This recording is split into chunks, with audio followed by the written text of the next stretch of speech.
Hola, bienvenidos a mi video de introducción a los filtros digitales donde vamos a ver dos tipos de filtros, el filtro de promedio y el filtro Likki.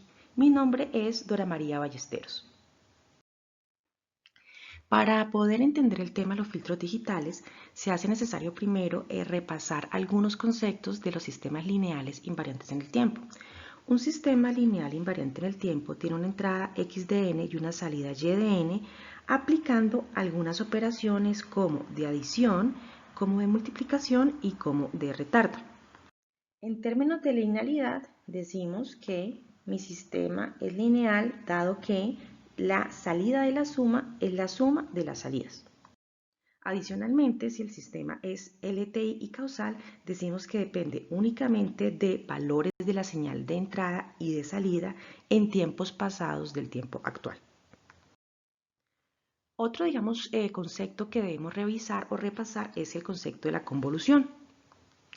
En ese concepto de la convolución debemos recordar cuál es el símbolo de la convolución y también debemos recordar que el h de n es la respuesta al impulso de mi sistema.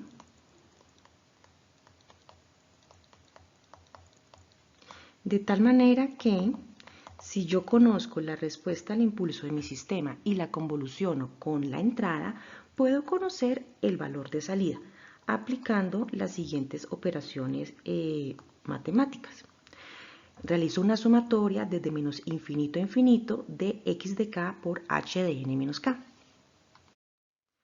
Vamos entonces también a recordar cuál es el valor de salida cuando realizo la operación de convolución entre la señal de entrada y un impulso ubicado en el origen o desplazado. Entonces, cuando yo tengo una señal de entrada, vamos a suponer que esta es mi señal de entrada.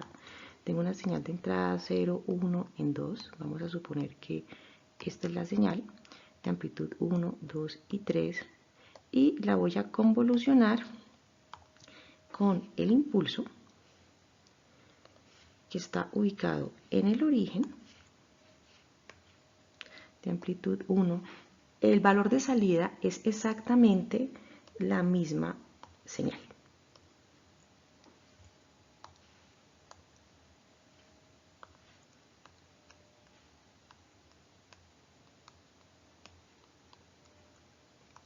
Pero ¿qué ocurre si el impulso no se ubica en el origen, sino por ejemplo, si está ubicado en 4? Pues entonces la señal queda desplazada 4 posiciones, en este caso a la derecha. Entonces el primer impulso ya no arranca en 0 sino en 4, el segundo ya no arranca en 1 sino en 5 y el tercer impulso ya no arranca en 2 sino en 6. De tal manera que si yo tengo una señal x de n que la convoluciona por el impulso, la salida es la misma x de n, pero si la convoluciono con un impulso desplazado 1 a la derecha, el efecto es también desplazar la señal una posición a la derecha. Y de forma general, si yo convoluciono mi señal x de n con un impulso ubicado en m, el efecto es desplazar m posiciones a la derecha mi señal de entrada. Bueno, ahora vamos a mirar el concepto de la linealidad, qué implicaciones tiene. Entonces tengo, la misma señal de entrada x de n que la voy a convolucionar con tres respuestas al impulso diferentes, h de 1, h de 2 y h de 3. Cada una va a obtener una salida, que en este caso la he denominado y de 1, y de 2 y y de 3 de n. De tal manera que si digo que la salida total de mi sistema es la suma de las salidas que he encontrado por aparte, entonces la respuesta al impulso de ese sistema total también va a ser la suma de las respuestas al impulso que tengo, digamos, en cada uno de los casos. Por ejemplo, si tengo un x de n convolución y impulso más un x de n convolución el impulso desplazado una posición a la derecha más un x de n convolución el impulso desplazado dos posiciones a la derecha, entonces tendría, digamos, como tres como salidas por aparte, de tal manera que la salida total va a ser las salidas de cada uno de ellos. Entonces, cuando convoluciono con el impulso en el origen, la salida es la misma x de n. Pero cuando convoluciono con el impulso desplazado una posición a la derecha, pues la salida va a ser la entrada desplazada una posición a la derecha. Y cuando convoluciono con un impulso desplazado 2 posiciones a la derecha, la salida va a ser la entrada desplazada 2 posiciones a la derecha. Ya hemos visto los conceptos que necesitamos para entender el filtro de promedio. El filtro promedio, por sus siglas en inglés, es el filtro MAF, que significa Moving Average Filter. En este caso tengo un filtro de promedio que tiene la contribución de 5 términos. La señal de entrada en el tiempo actual, la señal de entrada un valor pasado, la señal de entrada 2 valores pasados, 3 valores pasados y 4 valores pasados. Como tengo 5 términos, entonces divido ese valor de suma, lo divido en 5. Vamos ahora a dibujar esa estructura en bloques DSP de ese filtro de promedio. Entonces tenemos la señal de entrada, ¿cierto? Necesitamos dibujar 4 bloques de retardo. Acá tengo el primero, tengo el segundo bloque de retardo, tengo el tercer bloque de retardo y tengo el cuarto bloque de retardo. De tal manera que en este punto que tengo XDN, en este punto tengo XDN-1, en este punto tengo XDN-2, en este punto tengo XDN-3 y en este punto tengo XDN-4. Ya tengo esos 5 términos que aportan para encontrar la salida. Ahora lo que voy a hacer es simplemente sumarlos, entonces van a ingresar a un sumador estos 5 términos, ¿cierto? Ingresan a este sumador, entonces ya realicé esa suma de esos 5 términos. Posteriormente, ¿qué tengo que hacer? Dividirlos, ¿cierto? En un quinto y de esa manera encuentro el valor de salida Y de N. Bueno, ahora lo que vamos a hacer es escribir matemáticamente cuál es el valor de H de N. Entonces lo que vamos a hacer es encontrar el H de N para cada uno de los casos y después aplicar la suma. Entonces, que H de N me permite que la salida sea igual a la entrada, pues el impulso. Entonces, delta de N. Que H de N tiene como efecto que la salida sea igual a la entrada desplazada una posición a la derecha, tenemos delta de N menos 1. Y hacemos el mismo análisis en cada uno de los casos. De tal manera que obtendríamos este resultado.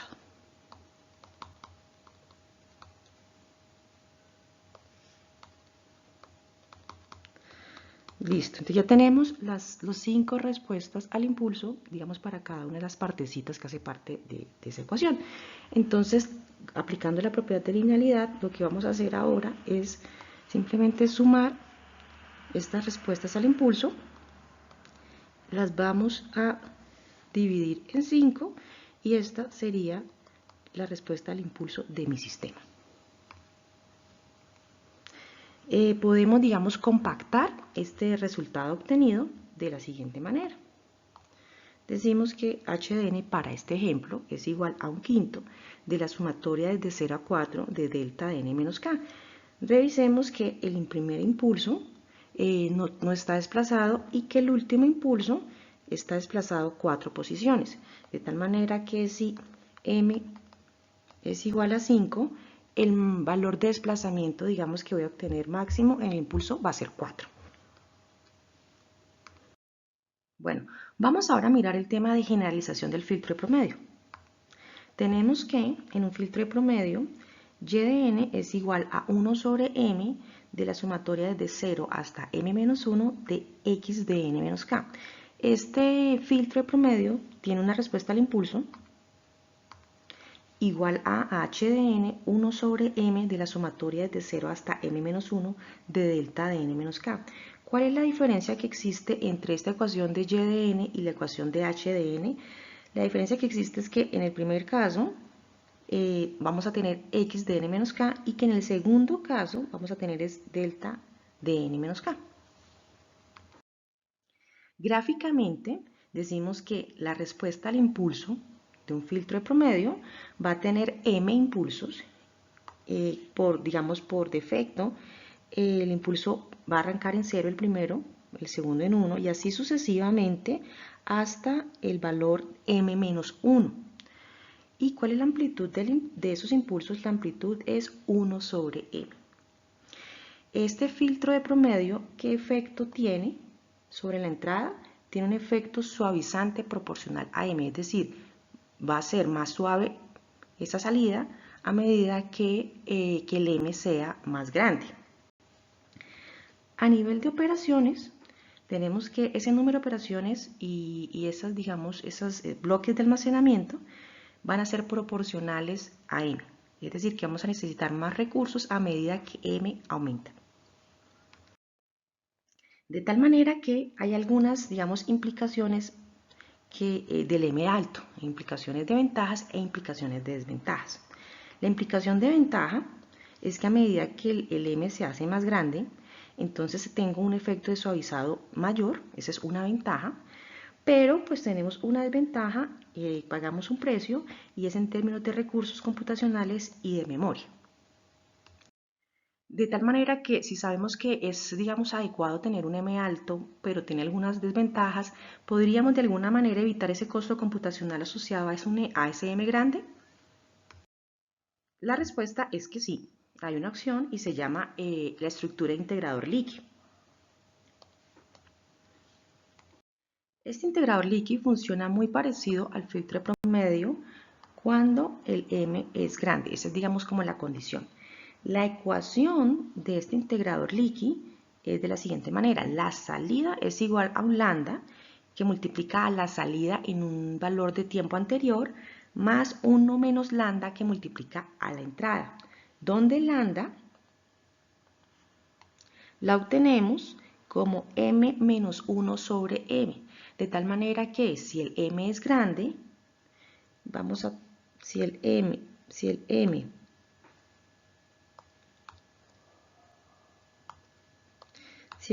es grande, entonces el lambda se va a acercar a 1.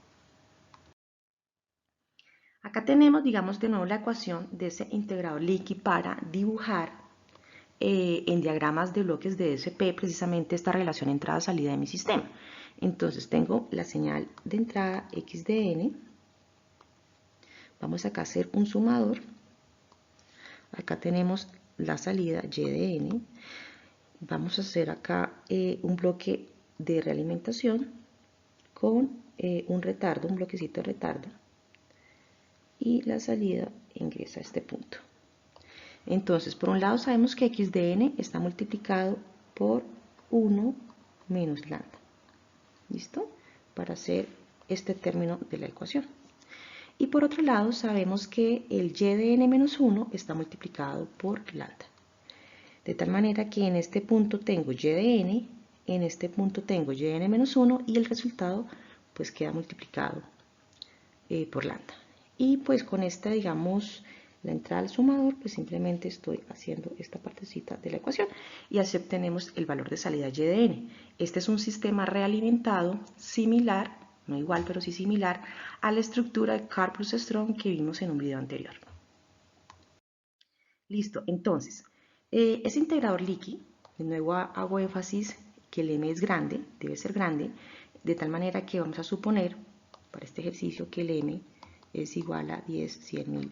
Entonces tenemos que el lambda es igual a 0,999. Ese valor de 0,999 se está multiplicando por y de n menos 1, es decir que vamos a tomar gran parte de ese valor de y de n menos 1 y olvidamos una pequeña fracción de y de n menos 1.